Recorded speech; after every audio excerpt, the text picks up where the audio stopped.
মালদ্বীপের চতুর্দিকে সাগর, তাদের পাশেই একটা সৌদি আরবের জাহাজ ডুবে গেল, আর যত যাত্রী ছিল সব মারা গেল, কিন্তু একজন হাফেজে কোরআনকে আল্লাহ তার কুদরতে বাঁচিয়ে রাখছেন। একটা কাঠের উপরে ভাসতেছে হাফেজে কোরআন, অল্প বয়সের একজন হাফেজ। ভাইরা বন্ধুরা, মালদ্বীপের জেলেরা মাছ ধরার জন্য সাগরে নামলো। হঠাৎ করে নজর, কাঠের উপরে একটা বালক সাগরে ভাসতেছে, আল্লাহ তারে কুদরতে বাঁচিয়ে নিছেন। জেলেরা যায় তার কাছে যায় নৌকায় উঠাইল। ওই হাফেজ কোরআন, যেই বালক, তার সিনার মধ্যে আল্লাহর 30 পারা কোরআন। কোরআন বাহাদুরি করে সিনায় নেওয়া যায় না, আল্লাহর কালাম বাহাদুরি করে সিনায় নেওয়া যায় না। আল্লাহর কালাম ওই সিনার মধ্যেই ঢুকে, যেই সিনায় আল্লাহ পাক নিজে ঢুকায়া দেয়। এজন্য ওই হাফেজে কোরআনকে তারা নৌকায় উঠাইলো। কিন্তু ওই জেলেরা, তারা তো হাফেজে কোরআন কাকে বলে চেনে না, জানে না। কোরআনের হাফেজের মহত্ব বড়ত্ব জানে না, জানার কথাও না, কারণ তারা ইসলাম কি জিনিস তাও বুঝে না। নৌকায় করে মালদ্বীপ বাজারে উঠাইলো। তখনকার সময় মানুষ বেচাকেনা হইতো। এই ছোট্ট বালক, যার সিনার মধ্যে আল্লাহর 30 পারা কোরআন রয়েছে, রে আল্লাহর গোলাম, বাজারে উঠাইলো তারে বিক্রি করার জন্য। অনেক কাস্টমার আসে তারে কেনার জন্য, কিন্তু এমন পয়সা চায়, এমন টাকা চায়, কেউ সাহস করে না তারে কেনার। কিন্তু ওই এলাকার একজন হিন্দু মহিলা ছিল, বড় ধনী। ওই মহিলার সম্পদের কোনো অভাব নাই, কিন্তু একটা ছেলে সন্তানের বড় অভাব আছে, শুধু একটা মেয়ে সন্তান। ছেলে সন্তান তার নাই। মহিলা চিন্তা করলো, সম্পদ দিয়ে আমার কি হবে? কারণ আমি যদি বৃদ্ধ হয়ে যাই, আমাকে পালবে কে, খাওয়াবে কে? মেয়েটারে বিয়ে দিয়ে দেব, পরের বাড়িতে চলে যাবে। একটা ছেলের প্রয়োজন। খবর পেয়ে সে বাজারে গেল, যায়া জেলেদেরকে বলল, টাকা যা লাগে তোমরা নিয়ে নাও, বিনিময়ে আমাকে, ছেলেটা আমাকে দিয়ে দাও, আমার সন্তান বানায়া তারে আমি পালব। হাফেজে কোরআন চলে আসলো হিন্দু মহিলার ঘরে। দিন যায় রাত যায়, মহিলাকে মা কয়া ডাকে, বোনটা তারে ভাইয়া কয়। দিন যাইতেছে আরামে, কোনো অসুবিধা নাই, ভালোই চলছে। এইদিকে হঠাৎ করে হাফেজে কোরআন দেখতে পেল মহিলা কান্দে। মা তুমি কেন কান্দো? মহিলা তখন ডাক দেয়া কই, বাবা আমি কেন কান্দি, এটা তোমার কাছে বলে কোনো সমাধান পাওয়া যাবে না রে বাবা। এরপরও তুমি বারবার যখন জিগাইতেছো, মা বলি, বাবারে শোনো, মালদ্বীপ শহরে প্রতি বৎসর নির্দিষ্ট তারিখে একটা সিডর হয়, জলোচ্ছ্বাস হয়। ওই সিডরে অসংখ্য অগণিত মানুষ মারা যায়। বাদশাহ জ্যোতিষীদেরকে বলল, গণকদেরকে বলল, তোমরা গণনা করে বের করো, জ্যোতিষী বিদ্যা পড়ে বের করো, কেন প্রতি বৎসর নির্দিষ্ট তারিখে রাত যখন 12টা বাজে তখন কেন সিডর হয়, জলোচ্ছ্বাস হয়? কারণটা কি একটু গবেষণা করে বের করো। জ্যোতিষীরা জ্যোতিষী বিদ্যা পড়ে বের করলো, গণকরা গণনা করো, তারা জানায় দিল এটা একটা খবিস জিন্নাতের কারসাজি, একটা দেও দানবের কারসাজি। যদি ওই দেও দানবের কাছ থেকে সিডর থেকে বাঁচতে হয়, তাহলে নির্দিষ্ট তারিখে সাগরের পারে যে রাম মন্দির, ওই রাম মন্দিরে সুন্দরী কুমারী একটা মেয়েকে রেখে দেওয়া লাগবে। আর ওই মেয়েটাকে ওই খবিস জিন্নাত দেও দানব তারা খেয়ে ফেলবে, হত্যা করে ফেলবে। এরপরে সিডর হবে না, ভুক দিলে পরে সিডর হবে না, ওরা কোনো ক্ষতিও করবে না। বাদশাহ জানায় দিল, আমার রাজ্যের সুন্দরী মেয়েদের তালিকা তৈরি করে দাও। প্রতি বছর লটারি হয়, এই বছর লটারিতে আমার একমাত্র মেয়ে, যে তোমাকে ভাইয়া কয়, আমার মেয়ে আমার নাম উঠে গেছে, আমাকে নোটিশ দেওয়া হয়েছে, সন্ধ্যা হলে সরকারি সৈন্য আমার দরজার সামনে হাজির হবে, হইয়ে আমার মেয়েটাকে তারা জোরপূর্বক নিয়ে যাবে। বাবা এর জন্য কাঁদতেছি, বাবা বলো না আমি তো একজন মা, মা জানে সন্তানের দরদ। আজকে যেই মেয়েটারে এত আদর করে এত সোহাগ দিয়া নিজের হাতে বড় করলাম, চোখের সামনে মেয়েটা আজকে কোরবানি হবে, চোখের সামনে মেয়েটা আজকে মৃত্যুর ঘাটে যাবে, আমি মা কেমনে সেটা শুই? এজন্য আমি কাঁদতেছি। হাফেজ কোরআন তখন কয়, মা গো টেনশন করো না মা, তুমি কোনো টেনশন করো না। যদি এটা খবিস জিন্নাতের কারসাজি হয়, দেও দানবের কারসাজি হয়, দেও দানবের চেয়েও পাওয়ারফুল শক্তি আল্লাহ আমার সিনার ভিতরে রেখে দিয়েছে। সমাধান দিব আমি, সমাধান দিব আমি, কোনো টেনশন নাই, আমার বোনের কোনো ক্ষতি করতে দেব না। মা তুমি ভয় পেও না, ভয় পেও না। মা কই, বাবা তুমি কেমনে কি করবা? হাফেজে কোরআন কয়, মা আমার বোনটারে নানার বাড়িতে পাঠা দাও, আর বোনের জামা কাপড় পরাইয়া পালঙে আমার মেয়ে লোক বানায় বসায় দাও। আমার দাড়ি উঠে নাই, মুছ উঠে নাই, আমাকে দেখলে ওরা বুঝবে না আমি যে একটা ছেলে। মেয়ে লোকের পোশাক পরে যদি আমি বসা থাকি, আমাকে ওরা মেয়ে লোক মনে করে নিয়ে যাবে। নিয়ে যাক, তারপরে যা হয় আমি সেটা বুঝবো। মা তখন কান্দে, না রে বাবা না, বড় আশা করে তোমাকে এনেছি, না তোমাকে আমি হাতছাড়া করতে পারবো না। তুমি যদি চলে যাও, তোমার যদি কোনো ক্ষতি হয়, আমি মা কাকে নিয়ে স্বপ্ন দেখব, কাকে নিয়ে আমি বাঁচব? মা যেতে দেয় না, মা প্রস্তাবে রাজি হয় না। কিন্তু হাফেজ কোরআন কয়, মা গো কেন তুমি টেনশন করো গো মা, আমি কথা দিলাম আমার বিন্দু পরিমাণ কোনো ক্ষতি হবে না, হতে পারেই না, কারণ আল্লাহর 30 পারা কোরআন আমার সিনায়। উলফত মে বরাবর কে ওফা হো কে জফা হো, उल्फत में बराबर के वफा हो के जफा हो, हर चीज में लज्जत है अगर दिल में मजा हो, हर चीज में लज्जत है अगर दिल में मजा हो। एक चश्मे ज़दन गाफिल अज़ा शाख नबाशी, शायद के निगाहे को नदा गाह नबाशी, शायद की निगाहे को नदा गाह नबाशी। तो दिल में तो आता है समझ में नहीं आता, बस जान लिया मैं तेरी पहचान यही है, बस जान लिया मैं तेरी पहचान यही है। একটু জোরে বলি আল্লাহু আকবার, মুসলমানের আওয়াজে বলি আল্লাহু আকবার। ভাইরা বন্ধুরা, কোরআনের পাওয়ার আসেনি না নাই? আর একটু জোরে, কোরআনের শক্তি আসেনি না নাই? আল্লাহর কালামের পাওয়ার আসেনি না নাই? প্রমাণ হবে, প্রমাণ হবে।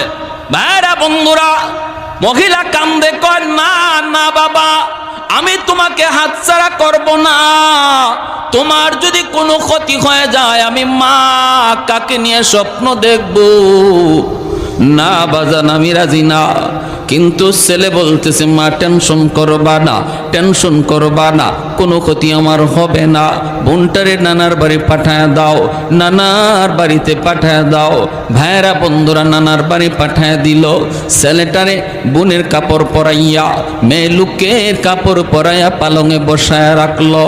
এইদিকে সন্ধ্যার টাইম, যেই মাত্র সরকারি ফৌজ দরজার সামনে এসে নক করেছে, এমনি মহিলা দরজা খুললা, দেখি সরকারি ফৌজ। মহিলা তো আল্লাহ চিনে না, কোরআন চিনে না, কোরআনের মহত্ব বড়ত্ব জানে না, ঠিক কিনা? আল্লাহর কোরআনের সংস্পর্শে আর সোহবতে যারা আয় তারা কোরআনের পাওয়ার জানে, যারা কোরআনের কাছে আয় না তারা কোরআনের পাওয়ার জানে না, চিনেও না, ঠিক কিনা?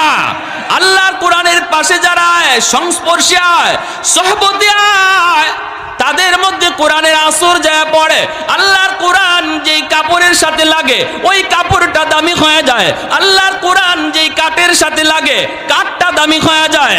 10,000 20,000 টাকা গজের কাপড় যদি পায়ে লাগে আমাদের শরীর ঘামে না, পশম খাড়ায় না, ইন্না লিল্লাহ বলি না, কিন্তু আল্লাহর কোরআনের বস্তু নিয়ে যেই কাপড় দিয়ে বানানো হয় ওই কম দামি কাপড় যদি আমার পায়ে লাগে সাথে সাথে কলিজা কেঁপে উঠি, সাথে সাথে আমি কপালে চুমুকাই, সাথে সাথে আমি আমার টুটে লাগাই। আমার ভাইরা বন্ধুরা, আল্লাহর কোরআনের পাশে যেই আসে সেই কোরআনের খাতিরে দামি হয়ে যায়। অতএব কোরআনের মধ্যে কি আছে না আছে যদি জানতে হয় আলেমদের কাছে আসা লাগবে, মাদ্রাসায় আসা যাওয়া করা লাগবে, কোরআন পড়া লাগবে, কোরআন পড়নেওয়ালাদের কাছাকাছি আসা লাগবে, ঠিক কিনা? আলাইকুম বিমুজালাসাতিল উলামা ওয়া ইস্তিমাই কালামিল হুকামা ফাইন্নাল্লাহ তাআলা ইউহয়িল কলবাল মাইয়িতা বিনূরিল হিকমা কামা ইউহয়িল আরদাল মাইতাতা বিওয়াবিলিল মাতার। এজন্যই নবী বলেন উম্মতের দল, ফিতনার জমানায় যদি ঈমান বাঁচাতে চাও একা একা হাঁটবা না, নিজেরে তুমি বড় কিছু মনে কইরা না। যদি দৌলতে ঈমান ফিতনার জমানায় তোমার বাঁচাইতে হয়, আমি নবী ভবিষ্যৎবাণী করে গেলাম আমার উম্মতের উলামায়ে কেরামের সাথে মিলেমিশে থাকবা। উলামায়ে কেরামের সাথে যাদের সম্পর্ক থাকবে, নবীর হাদিসের ভাষায় তার ঈমান হেফাজত থাকবে। আর যারা বলবে যে আলেম উলামা লাগবে না, আমি কি কম বুঝি?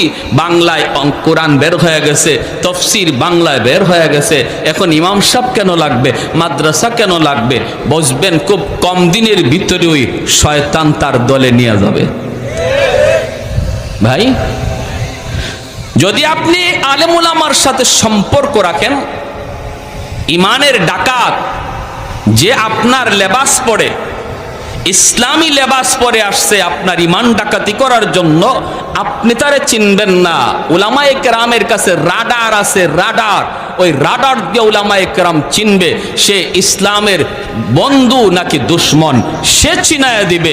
যখনই আপনারে বলবে এভাবে হয় না, এভাবে করলে হয়, এভাবে নামাজ হয় না, এভাবে পড়লে নামাজ হয়, এভাবে জানাজা হয় না, এভাবে পড়লে জানাজা হয়, এভাবে জুম্মা হয় না, এভাবে পড়লে জুম্মা হয়, যত যা কিছু আপনারে বলবে, কখন বলবে? যখন দেখবে আপনি একা একা হাঁটেন, নিজেরও অনেক বড় পণ্ডিত মনে করেন, নিজে নিজেই কোরআন পড়েন, কোনো আলেমের কাছে যান না, তখনই আপনাকে সেই কথাগুলা বলবে। আর যখনই দেখবে আপনার সম্পর্ক ইমাম সাহেবের সাথে, সম্পর্ক মাদ্রাসার সাথে, সম্পর্ক মুফতি মুহাদ্দিসের সাথে, তখন আপনার ধারে কাছেও আসবে না। এটাই আমার নবী বলে গেছেন, এই কথাটাই আল্লাহর নবী বলে গেছে।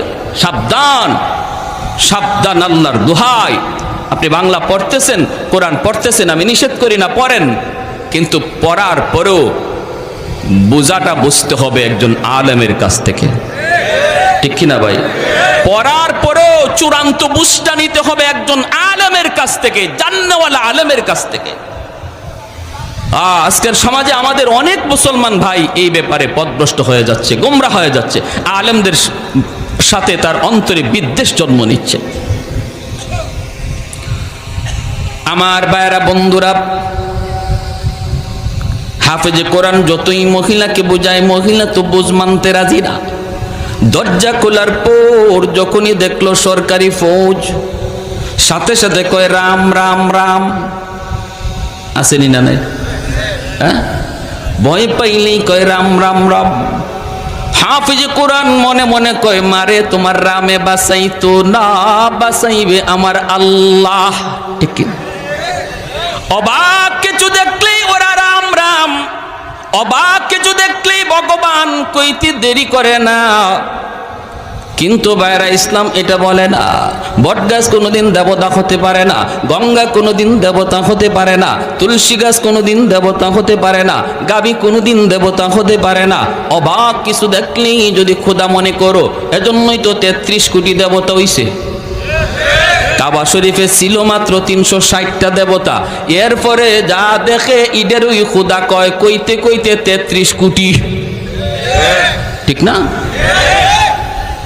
উসমান হারুনি আল্লাহর বহুত বড় ওলি, আল্লাহর বহুত বড় ওলি উসমান হারুনি খাজা মঈনুদ্দিন চিশতি রহমতুল্লাহি আলাইহির উস্তাদ খাদেম নিয়ে রওনা দিয়েছেন।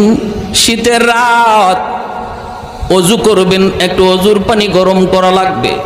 খাদেমকে বলতেছেন, বাবা দেখ তো কোথাও একটু আগুন পাওয়া যায় কি না।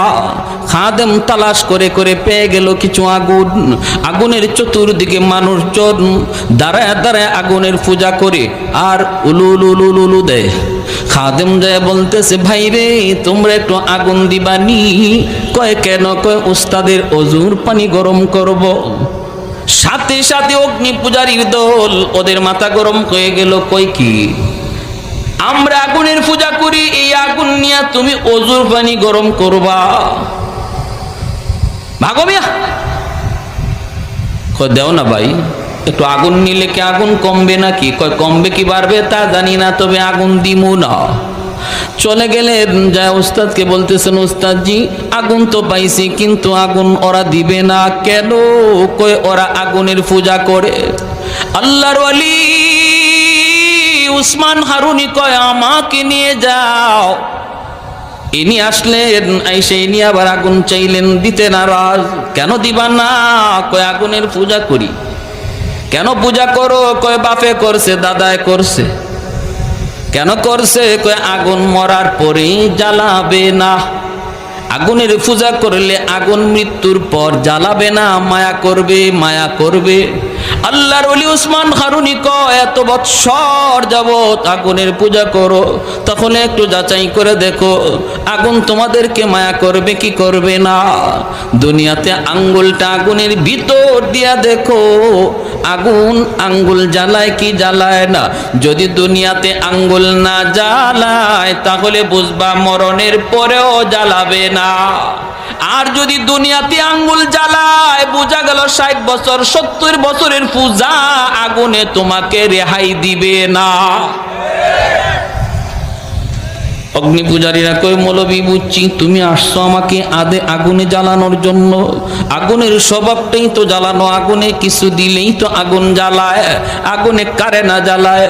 উসমান হারুনি কয় কি কইছো তোমরা পাগল আহমাক? আগুনের স্বভাবটাই জ্বালানো নয়, আগুন চাইলেই জ্বালাইতে পারে না। আগুনের মালিক যদি আদেশ দেয় তবে আগুনে জ্বালায়, আর যদি মালিক আদেশ না দেয় আগুন জ্বালানোর কোনো ক্ষমতা নাই। যদি আগুন নিজেই জ্বালাইতো তাহলে ইব্রাহিম খলিলুল্লাহকে কেন জ্বালাইল না? আওয়াজ দেয়া বলেন ঠিক কিনা? যদি আগুন চাইলেই জ্বালাইতো মুসা কালিমুল্লাহ রে তুর পাহাড়ে কেন জ্বালাইল না? পুরা তুর পাহাড়টা জ্বলে ছাই ছাই হয়ে গেল। আল্লাহ বলতেছে রে আগুন সাবধান, আমার মুসার একটা পশম পর্যন্ত যেন না জ্বলে। সুবহানাল্লাহ, আর একটু জোরে সুবহানাল্লাহ। ওই অগ্নি পূজারীরা কই মৌলবী ইব্রাহিম বুঝি না, মুসা বুঝি না, তুমি কিছু পারবা কিনা বলো, তুমি কিছু পারবা কিনা বলো। উসমান হারুনি বলে তাহলে তোমরা বুঝি দেখতে চাও? হ দেখতে চাই। এই কথা বলতে আল্লাহর ওলি উসমান হারুনি ছোট্ট একটা বাবু পাশে দাঁড়ায় রয়েছে, ওদেরই ছেলে। এই ছোট্ট বাচ্চাটারে কোলে লইয়া আল্লাহু আকবার বইলা একটা লাফ দিয়া আগুনের ভিতরে চলে গেলেন। এখন তো শুরু হইছে Ram Ram Ram Ram Ram, high high high. মৌলবী মরছে মরুক, জ্বলছে জ্বলুক, আমাদের বাচ্চাটার কি দোষ ছিল?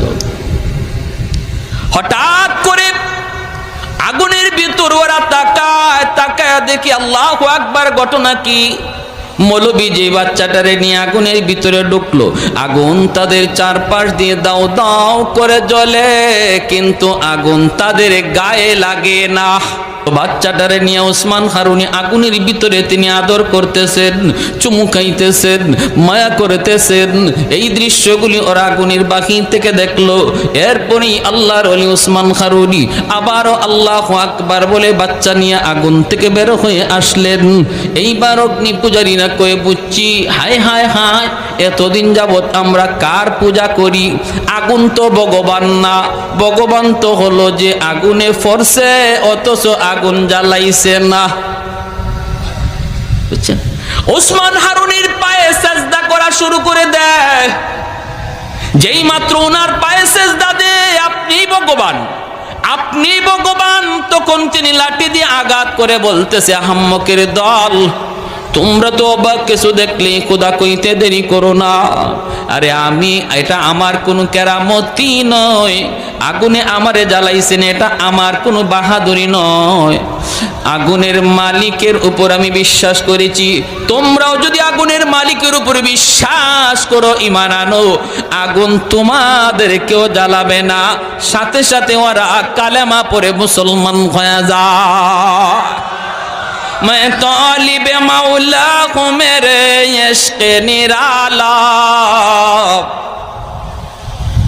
मैं तालिब मौला हूँ मेरे इश्क निराला, है जुमला जहाँ जिनके तजल्ली से उजाला, है जुमला जहाँ जिनके तजल्ली से उजाला, मदरुद जहाँ गैर खुदा यार नदारम, जुज़ी याद खुदा ही चदिगर कार नदारम, जुज़ी याद खुदा ही चदिगर कार नदारम। একটু জোরে বলি আল্লাহু আকবার। এজন্যই মহিলা যেই মাত্র রাম রাম কয়ে, হাফেজে কোরআন কয়ে, মা নীরব, চুপ থাকো। সরকারি ফৌজগুলি ভিতরে ঢুকছে, দুইটা ওরা দরজার দিকে তাকাইছে, খাটের উপরে বসা আছে এত সুন্দরী একটা মেয়ে। বলুন তো আপনারা মেয়ে না ছেলে? চেহারার মধ্যে মোছ নাই, দাড়ি নাই, কম বয়সে হাফেজে কোরআন বাংলাদেশে আসেনি না নাই? শুধু আছে তা নয়, বিশ্ব মানচিত্রে যে কয়জন বাংলাদেশের নাম দুনিয়া জুড়ে উজালা করেছে, সবাই কম বয়সের, এখনো দাড়ি মুস্তাদের উঠে নাই, ঠিক কিনা? বাংলাদেশের নাম সুনাম যারা বয়ে আনলু, তারাই হলো কোরআনের পাখি, এদেশের সম্পদ, ঠিক কিনা? দুর্ভাগ্য, দুর্ভাগ্য আমাদের কপাল পুরলো, যাদের খাতিরে দেশ বাংলার জমিনে মানচিত্রে পরিচিত হলো, আজকে তাদের কদর আমাদের সমাজে আর দেশে হয় না। আহা ভাইরা আমার, ওরাই নিজেরাই কয়, হায় হায় এত সুন্দর মেয়ে, এত সুন্দর মেয়ে তো কোনোদিন দেখি নাই, হায় রে এত সুন্দর মেয়েটারে আজকে আমরা বলি দিব। সুন্দর তো হবেই, কারণ দেশ হলো নবীর দেশ, নবীর দেশে যার জন্ম, চেহারা তো সুন্দর হবেই। নিয়ে যাইতেছে, নিয়ে যাইতেছে, নিয়ে যাইতেছে হাফেজে কোরআন। ভাইয়েরা বন্ধুরা, ওই যখন রাম মন্দিরে যায় রেখে দিল, মন্দিরে ঢুকার পরেই সে মেয়ে লোকের পোশাক খুলে ফেলবো, লুকায় এসে তার নিজের পোশাক নিয়ে নিল, যায় নামাজটাও নিয়ে নিল। মন্দিরে ঢুকেই হাফেজে কোরআন যায় নামাজ বিছাইয়া আল্লাহর কুদরতি কদমে সেজদায় পড়ে গেল। জানালা দিয়া তাকায়, রাত যখন 12টা বাজবে, সরকারের পক্ষ থেকে পাগলা ঘন্টা বাজানো হবে, সিগন্যাল দেওয়া হবে, সিডর হওয়ার সময় হয়ে গেছে, সবাই সতর্ক হয়ে যাও। যেই মাত্র 12টা বেজে গেল, হাফেজে কোরআন তাকায় দেখলো, ওই যে সাগর থেকে দেখা যায় বিশাল আকারে পানি উপরে উঠতেছে, পানির উপরে আবার আগুন দেখা যায়। সাথে সাথে সে আল্লাহর কোরআনের সূরা ইয়াসিন তিলাওয়াত শুরু করে দেয়। তিলাওয়াত শুরু করে আর কয়, মালিক আজকে প্রমাণ হবে, প্রমাণ হবে দানবের পাওয়ার বেশি নাকি তোমার কোরআনের পাওয়ার বেশি। আজকে প্রমাণ হবে সিডরের পাওয়ার বেশি নাকি তোমার কোরআনের সূরা ইয়াসিনের পাওয়ার বেশি। ভাইরা বন্ধুরা, যেই মাত্র পানিটা আসতেছে দানবের রূপ ধারণ করে, সাথে সাথে সূরা ইয়াসিন পড়ে সে একটা ফু দিল। ফু দেওয়া মাত্রই আল্লাহ পাক রব্বুল আলামিন ওই সূরা ইয়াসিনকে অ্যাটম বোমার মতো শক্তিশালী বানায়া পাহাড়ের মতো উঁচু হওয়া পানির মোকাবেলায় আল্লাহ পাঠায়া দিলেন। আল্লাহু আকবার, জোরে বলেন। পানির মোকাবেলায় আল্লাহ পাক পাঠায় দিলেন। ভাইরা বন্ধুরা, আল্লাহর কালামের আসর আসেনি না নাই? আল্লাহর কালামের আয়াতের আসর আসেনি না নাই? বিবারিয়ার হুজুর রাহিমাহুল্লাহ, ফখরে বাঙ্গাল রাহিমাহুল্লাহ, ওনাকে একদিন এক নাস্তিক কয়, হুজুর হুজুর মানুষে আপনাদেরকে কয়, হুজুর একটু ফু দেন, ফু দেন, ফু দেন। এই যে ফু দেন, একটা বাতাস ছাড়লেন, এটা কি হইল? এভাবে মানুষদেরকে আপনারা ধোঁকা দিয়ে আর কতদিন চলবেন? ওইটা ওই বর্তমান নাস্তিকদের সাথে মিল আসেনি না নাই? হ্যাঁ, জান্নাত জাহান্নাম কোত্থেকে আসলো? জান্নাত জাহান্নাম তো হইব কিয়ামত হওয়ার পরে।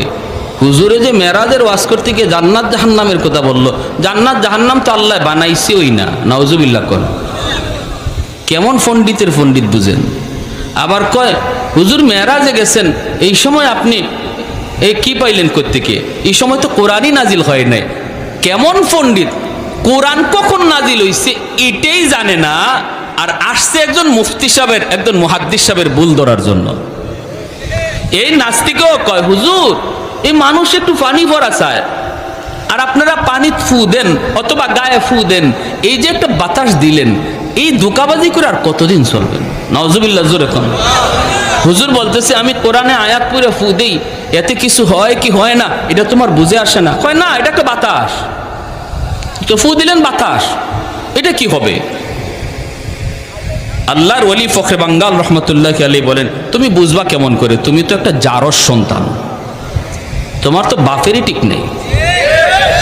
যে এই কথা বলছেন, হের চেহারা লাল হইয়া বডি ফুলে গেছে, হাত পা গুছাইতেছে, হুজুর এখনই ধরবে। মৌলবী এত বড় কথা আমারে বলছো? পুরা বডি ফুলে গেছে গুসায়, চেহারা লাল হয়ে গেছে, মানুষজন জমা হয়ে গেছে। মানুষ রাখ রাখ রাখ, কি হয়েছে? কি হয়েছে কয় না। মৌলবী আমরা কইল কি? হুজুর কি কইছেন? হুজুর কয়, আমি তারে কইছি হে একটা জারজ সন্তান, একটা হারামজাদা, ওর বাপের ঠিক নাই। মানুষ কয়, হুজুর আপনি অত বড় একজন হুজুর, হুজুর এই গালিটা কেমনে দিলেন? হুজুর বলতেছে, হাইসা হাইসা হুজুর কয়, আমি যে তারে গালি দিছি মূলত গালি না, আমি তারে জবাব দিছি, জবাব। সে যা জানতে চাইছে ওটা জানাইছি। কেমন? হে জানতে চাইছে যে আমরা যে কোরআনের আয়াত পড়ে ফু দেই, এই ফুতে কি হয়? ফু তো একটা বাতাস, এই বাতাসে তো কিছু হওয়ার কথা না, আমরা নাকি এরকম ফু ফা দিয়া ধোঁকাবাজি করি। এটা বুঝাইছে তারে। কেমনে বুঝাইছেন? বুঝো না তোমরাও? আমি যে ওরে হারামজাদা বলছি, এটা একটা বাতাস ছাড়ছি, বাতাস। কি ছাড়ছি? ভালো করে বুঝছেন? তারে কি মারছি? না। তারে কি ইটা মারছি? না। তারে কোনো ধরনের টাচই আমি করি না, শুধু একটা বাতাস ছাড়ছি। এই বাতাসটাও একটা নাপাক বাতাস, একটা গালি। এতে করে দেখেন তার চেহারা লাল হয়ে গেছে, তার বডি ফুলে গেছে। একটা নাপাক বাতাসে যদি এমন আসর থাকে, তার চেহারাটারে ফুলাইয়া দেয়, বডিটারে লাল করে দেয়। কোরআনের আয়াত পাক, কোরআনের আয়াত পড়ে বাতাস দিলে যে আসর করে, এটা বুঝাইবার লাগে তারে গালিটা দিছি। বুঝে আসছে? আপনারা বুঝছেন নি? নুরউদ্দিন ঘরপুরি রহমতুল্লাহ আলাইহি সিলেটের, আমাদের সিলেটের বহুত বড় একজন আল্লাহর ওলি ছিলেন। হুজুরের শনি মঙ্গলবারে ফু দিতেন, পানি ফোড়া দিতেন, পানি ফোড়া। তো মানুষজন এরকম পানি নিয়ে যাইত। তো হুজুর অনেক ব্যস্ত থাকতেন, এজন্য মাঝে মাঝে করতেন কি, মাদ্রাসার সামনে একটা পুকুর ছিল, হুজুরে ওই পুকুরের মধ্যে ফু দিয়া চলে যেতেন, আর মানুষকে বলতেন তোমরা পুকুর থেকে পানি নিয়ে যাও। তো হুজুরে পুকুরে ফু দিয়া চলে গেছেন, মানুষের পুকুর থেকে ওই বোতল ভরে ভরে পানি নিয়ে যাইতো, কাজ হয়ে যেত। এখন একদিন এক লোক আসছে হুজুরের খুব মহব্বতের, খুব মহব্বতের, এরকম একটা কাচের জগ, এই কাচের জগ নিয়ে আসছে। অসুবিধা হইতেছে আপনাদের? এরকম কাচের জগ ভরা পানি নিয়ে আসছে। আয়েশা বলতেছে, হযরত আমার একটু একটু পানি ফোড়া, হুজুর একটু ফু লাগবে। হুজুর বলতেছে, কেন? আমি তো পুকুরে দিয়ে আসলাম, তুমি পুকুর থেকে নিয়ে যাও। হুজুর আমার কেমন কেমন, হুজুর আমার এটাতে দিয়া দেন। এত বড় পুকুর, ফু দিছেন এক কোনায়, ওই জায়গায় ফু লাগে নাই না লাগছে এটাও জানি না, কোন ভাই ফু গেছে আর কোন ভাই গেছে না। আমি কোত্থেকে ফানি নিব? হুজুর আমার জগটার মধ্যে একটা ফু দিয়া দেন। হুজুর বলতেছে, ও আমার ফু পুকুরের কোন দিকে গেছে আর কোন দিকে গেছে না এটা তোমার একে নইতেছে না, তোমার জগে ফু দিতাম। তো ঠিক আছে, জগ ধরো, কাচের জগ তুমি ধরো, আমি ফু দেই। কাচের জগটা এইবার ধরে, আমাদের উস্তাদরা পাশে দাঁড়ানো সবাই দেখতেছে, এই কাচের জগটা সেইভাবে ধরে রাখছে, আর হুজুর একটা ফু দিছেন। ফুটা দেওয়ার সাথে সাথে কাচের জগ টাস টাস করে ভেঙে পড়ে গেছে। কিসের পানি? পুকুরে ফু দিছি তোমার একই নয় না, জগে ফু দিমো। ঠিক আছে, জগ ভালো করে দৈর, জগ ওই নাই, জগ আছে, জগ ওই নাই। ওই হাফেজে কোরআন আল্লাহর কালাম সূরা ইয়াসিন পড়ে ফু দিল, আল্লাহ ওই কোরআনের সূরা ইয়াসিনকে এমন পাওয়ারফুল এক বোমা বানায় দিলেন, সাগর থেকে পাহাড় পরিমাণ উঁচু হয়ে যে সিডোর আসতেছে এর মোকাবেলায় চলতেছে, সিডোর আসতেছে, আল্লাহর কোরআনও যাইতেছে। আল্লাহু আকবার, জোরে কর। আমার ভাইয়েরা বন্ধুরা, সামনের দিকে যায়, মোকাবেলা হয়ে গেল আল্লাহর কোরআনের সাথে। মুহূর্তের ভিতরে সাগরের সিডোর, পাহাড় পরিমাণ উঁচু যে সিডোর ছিল, সাগরে আবার দেবে গেল। মুহূর্তের ভিতরে আল্লাহর কোরআন জয়ী হয়ে গেল, আর দেওদানবের কারসাজি পরাজিত হয়ে গেল। ভাইরা বন্ধুরা, সকালবেলা আসছে ওরা লাশ নেওয়ার জন্য, লাশ। কারণ প্রতিদিন প্রতি বৎসর সকালবেলা ওরা লাশ নিয়ে যায়, রাতে যদি সিডোর না হয় তাহলে মন্দির থেকে লাশ নিয়ে যায়। আসছে সরকারি ফৌজ লাশ নেওয়ার জন্য, আইসা দেখে লাশের কোনো বংশও নাই, বরং মন্দিরের ভিতরে একজন কোরআনের হাফেজ বসে বসে কোরআন তিলাওয়াত করতেছে। ইয়াসিন ওয়াল কুরআনিল হাকীম ইন্নাকা লামিনাল মুরসালিন। আল্লাহর কোরআন পড়তেছে, সরকারি ফৌজরা আইসা কয়, কি রে বেটা তুমি এখানে কি করো? লাশ কোথায়? হাফেজ সাহেব কয়, লাশ কোথায় পাইবা? লাশ কোত্থেকে আসবে? কয় কেন? গতকাল যেই মেয়েটাকে আমরা রেখে গেলাম এই মেয়েটার লাশ নেওয়ার জন্য এসেছি। হাফেজ সাহেব কয়, মেয়ে তোমরা আনো নাই, আমারই তোমরা আনছ। ফৌজরা কয়, কও কি তুমি? বলে, হ্যাঁ, আমাকে তোমরা নিয়ে আসছো, আমার বোনকে নানার বাড়ি পাঠা দিছি। যারে তোমরা মনে করো মেয়ে, সে তো নানার বাড়িতে পিঠা খায়, আর আমি তো আমার বোনের জামা কাপড় পরে বসেছিলাম, আমাকে মেয়ে লোক মনে করে তোমরা নিয়ে আসছো। কই তাহলে সিডোর যে হলো না, তুমি যে মরলা না, ঘটনা কি? হাফেজ সাহেব কয়, তোমরা কি মনে করো গো? তোমরা তো আল্লাহকে চেনো না, আল্লাহর কালাম কত পাওয়ারফুল তাও জানো না। ওই যে সিডোর তোমরা দেখো, দেওদানবের পাওয়ার তোমরা দেখো, এর চেয়ে হাজার লক্ষ গুণ পাওয়ার আল্লাহ আমার সিনার ভিতরে জমা রাখছে। সিডোর সিডোরের মতো করে উঠছে। আমি শুধু আমার মালিকের সূরা ইয়াসিন, আল্লাহর কালামের সূরা ইয়াসিন, যেই সূরা কোরআনের হৃৎপিণ্ড, ওই সূরা পড়ে শুধু একটা ফু দিয়েছি, যেখান থেকে পানি উঠছিল সেখানেই দেবে গেছে। কও কি তুমি বলে হ্যাঁ, এটা আল্লাহর কোরআনের পাওয়ার, আল্লাহর কোরআনের পাওয়ার। সাথে সাথে তারা বাদশারে জানায় দিল। বাদশা অবাক হয়ে গেল। বাদশা মন্ত্রী পরিষদ নিয়া হাফেজ সাহেবের সামনে এসে হাজির হয়ে বলতেছে, রে হাফেজে কোরআন, ও বাবা তুমি এটা কি শুনাইছো, কি বলছো?